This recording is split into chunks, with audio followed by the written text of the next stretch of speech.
भजे ब्रजेकमण्डनं समस्तपापखण्डनं स्वभक्तचित्तरञ्जनं सदैव नन्दनन्दनं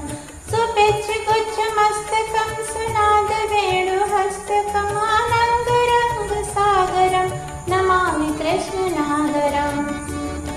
नमामि कृष्णनागरम् मनोजगर्वमोचनं विशाललोललोचनं विधूतगोपशोचनं नमामि पद्मलोचनम्